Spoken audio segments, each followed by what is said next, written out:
Even though it came out late, Little Samson is one of the best NES games out there, and if you can find a copy, you're one friggin' lucky motherfucker.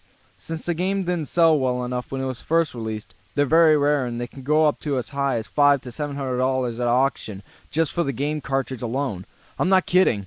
It's amazing how much something can go for these days. I'm not going to explain the history of the game, and believe me, it's pretty interesting.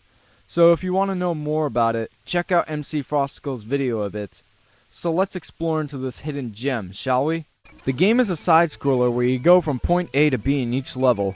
In the beginning, you start off as Samson, a young adventurer that can climb onto walls and ceilings, allowing you to avoid risking your life of jumping over certain obstacles like spikes or pits. His main weapon are these bells that he throws. Out of all the weapons used in NES games, I never thought bells could be used as projectiles, but I've seen stranger weapons. After you complete his intro stage, you'll play 3 more characters that will soon fight alongside with Samson.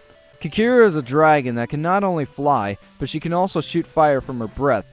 And yes, this dragon is a girl. I was surprised to learn that myself. She wasn't actually a dragon to begin with. She was a spoiled girl that was transformed into a dragon for her selfishness and arrogance. I wonder who she pissed off. Anyways, Kikira can fly, but not continuously, as she can only fly for about 7 to 8 seconds before coming down. She can breathe fire, but if she charges up her breath, she'll unleash a few powerful flame projectiles, which can be very handy. She can also be used to fly over obstacles that you'll feel uncomfortable with all your other characters, mainly the skies. Another interesting feature about Kikira is that she can walk across icy surfaces without slipping whatsoever. Next up is Gam the Golem, and like Kikira, he too is also a human, but was turned into a golem and now is atoning for his sins as a bandit. Gam is slow, as you would expect from a rock-type character. He jumps very low because of his weight, and he should not be used to jump over long gaps. However, he is strong with his long-range punches, as he can punch up, down, left, and right. And he's also immune to spikes, as he can walk over them with no sweat, and you'll be gracious for this attribute. He also takes more damage than all the other characters, and has a bigger life bar. Last on the list is KO the Mouse. Weird, isn't it?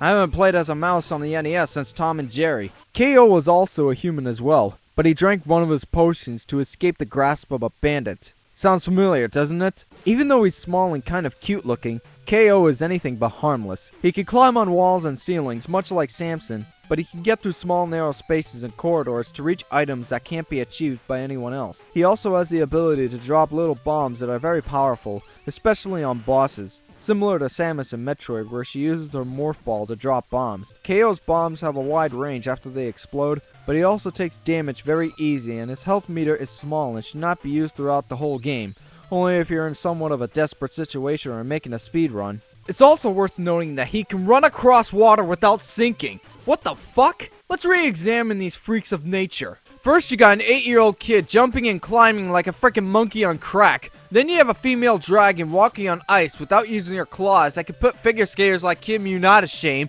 Then you have the thing walking on spikes more casually than a magical Indian man. And now you have an adorable little mouse sprinting its way over water faster than a fish can swim its way through a heavy stream. And he's not even touching the fucking surface, for God's sakes! Fuck the Wave Runner and Sea-Doo. KO is all you need to get across the Atlantic and evade pirates. All 4 of these characters meet up to go on a quest for the king, but Kikira will need some reasoning first. I guess she's pissed that she's not taken seriously as a worthy challenge, or she's on her period, which would be the first for any dragon race. After that, you'll be able to switch between all 4 of the characters as the game follows, and each character has their own life bars instead of having the whole group sharing one. At any time one of your partner's health is low, you can switch around and save your companion until you find a health potion like this, which can restore all of the character's health.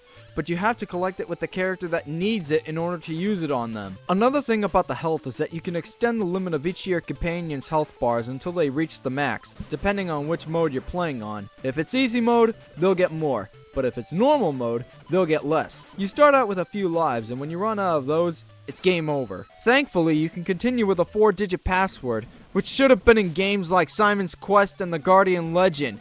Christ, who thought it was a good idea for passwords to be that friggin' long? This game has a lot of obstacles to overcome, and with Samson and his pals, you'll be able to get through.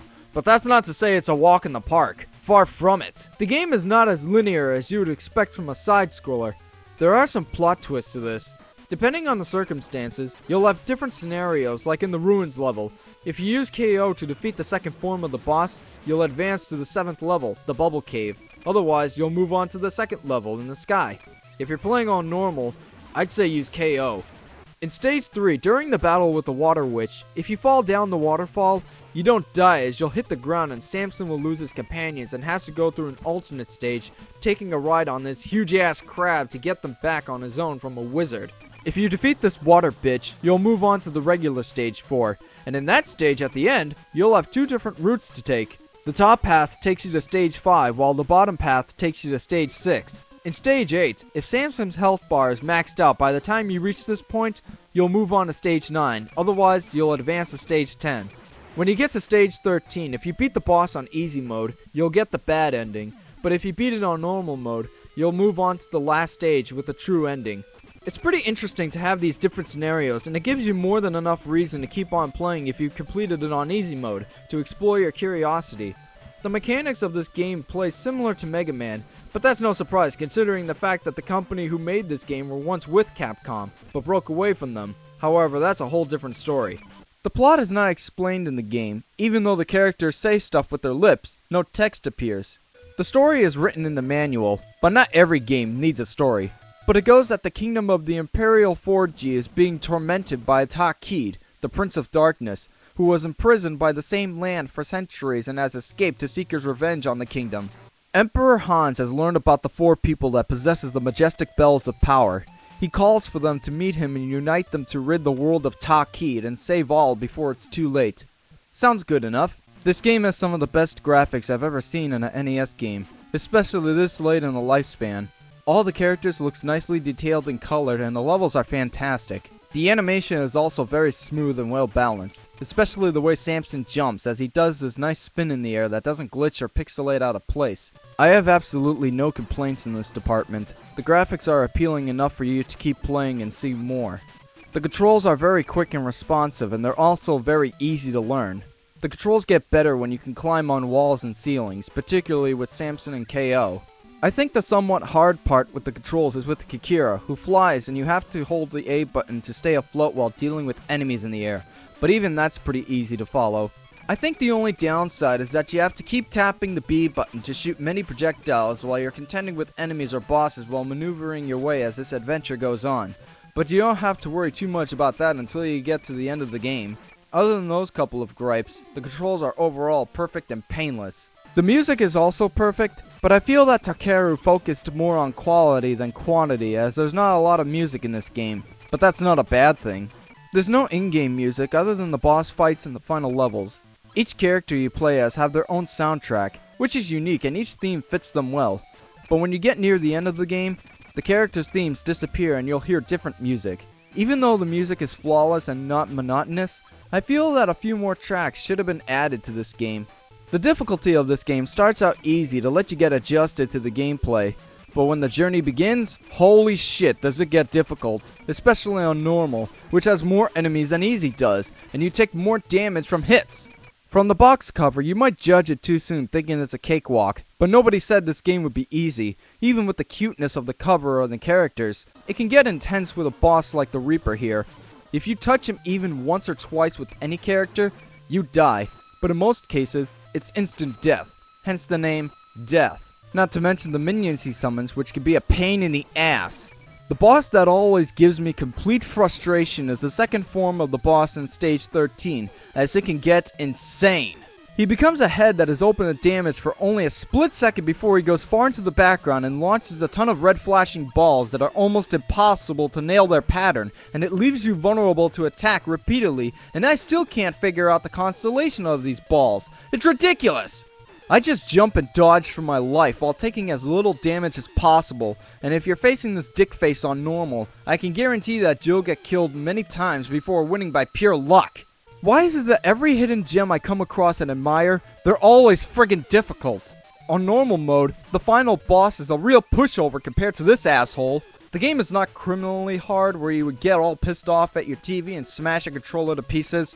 Once you feel calmed and centered, you can get through without too much trouble, but it's still hard no matter what mode you're playing on. Even with the difficulty, the game has a lot of replay value after it's been beaten on both modes. It's like with Contra, Mario, and Mega Man. It's so great playing it the first time around that you'll find yourself playing it over and over again, and it should have been an NES classic along with the other games. It was one of Tato's best games they released to date, and Samson would have made a great mascot for Tato if it sold enough like Mario is to Nintendo and Sonic is to Sega. The game may be rare and hard to find like natural redheads in the world today, but it's worth the money and time searching for them, unlike Cheetah Man 2, Action 52, and any other unlicensed games that are total crap that I don't know why they're worth more money than Little Samson. If you love to dive into the underrated realm, be sure to give this game a try, and trust me, you won't be disappointed. In fact, I don't know how you could feel disappointed from a gem like this. If it was re-released on Wii Virtual, which is now probably unlikely these days, I'd buy it, and I know many others would as well.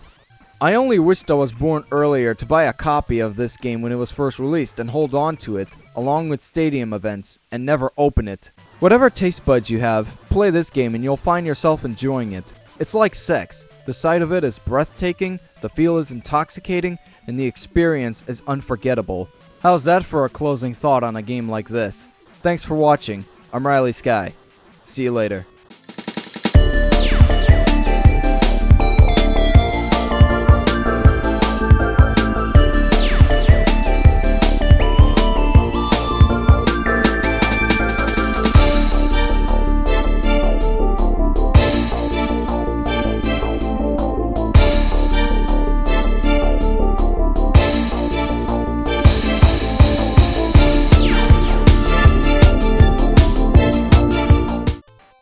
Sweet Almighty God, I found Jesus Christ as a mouse.